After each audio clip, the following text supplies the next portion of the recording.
সর উঠায় রাখছো, এটা দিয়ে কি ঘি তৈরি করবা?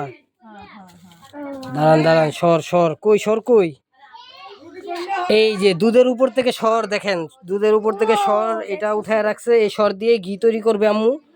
খুব সুন্দর একটি জিনিস। নাও এটা রেখা দাও, পরে ঘি তৈরি করলে আমরা দেখবো এটা কি। ঘিটা কিভাবে বানাই সেটা মারতে শিখা নিও। যাইতো না এখন স্যার। আর কিরে ভাত তুই মনিরের গোলকে যাইস একসাথে বলে। যাক, আজকে ঈদের উপলক্ষে আজকে অনুষ্ঠান হইতেছে আমাকে বাড়িতে। না আজকে 2 দিন ধরে ভালোই আয়োজন চলতেছে, সব ফুবুরা আইছে। তুমি কি করতেছো? পানি খাই ভাই, যেটা খদর খদর। নিজের হাতে ঘি তৈরি করছে মা। এই ঘি দিয়ে সেমাই তৈরি হবে। এখানে নারিকেল, চিনি, ঘি চুলায় বসানো হয়েছে। এই যে সেমাই, তো সেমাই তৈরি হবে, ঘিয়ের সেমাই। চলুন দেখি।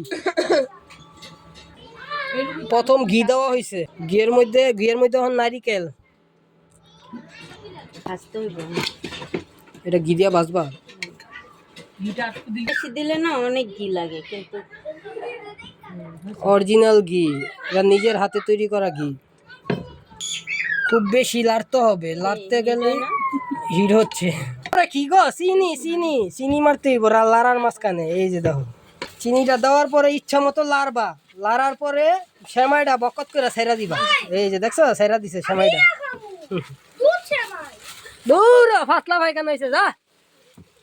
এই যে দেখো কত সুন্দর সেমাই সেরা দিছে। আর একটু দাও চিনি, দাও মিষ্টি, ডায়াবেটিস দৌড় দিব। তো দেখতে পাচ্ছেন এটাকে বলা হয় কি সেমাই ফুবু?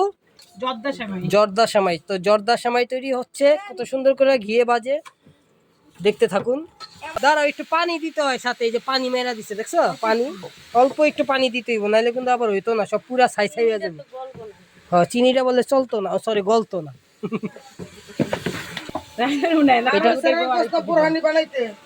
আলিম রে কো বুড়ানি বানাইতে। আলিম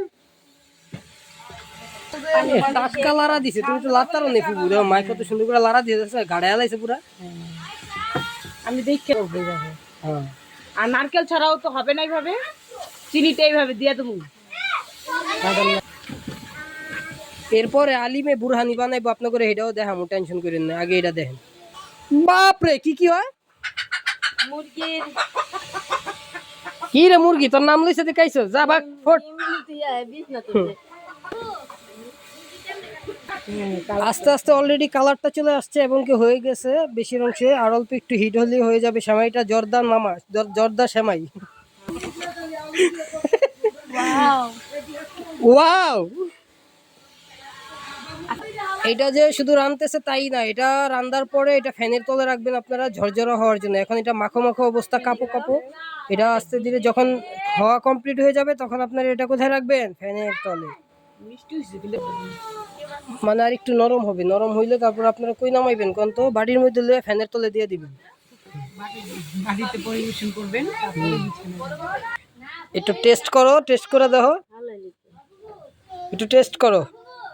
কি গো, গরম তো। দেখো দাঁত ছুটতে যাবো, সাবধান। খাও খাও। এ হে, খাইছে গো, সেই স্বাদ না? আচ্ছা সমস্যা নাই, এটা ফ্যানের তলে দিবে। ঠান্ডা হইলে আরো খুব সুন্দর লাগে। এটা ঠান্ডা হোক, আর ফ্যানের তলে দেওয়া হবে পরে। দর্শক বুয়া কথা কইছি, আসলে ফ্যানের তলে দেওয়া লাগতো না, এটা মিথ্যা কথা। আমার এখন শুনতে পারছি। তো কেউ ফ্যানের তলে দিয়ে না, এটা হয়ে গেছে। এটা এখন কি করবেন, বাড়ির ভিতরে নিয়ে রাখা দিবেন, নাহলে পরে ফ্যানের তলে দিলে জমা যাবো গা, গাঠটা শক্ত হয়ে যাবো গা। আর এখন এমনি থাকলে এটা আস্তে আস্তে ছাইরা জর্জর হইব। ধন্যবাদ, সবাই ভালো থাকবেন। এতটুকুই পর্যন্ত।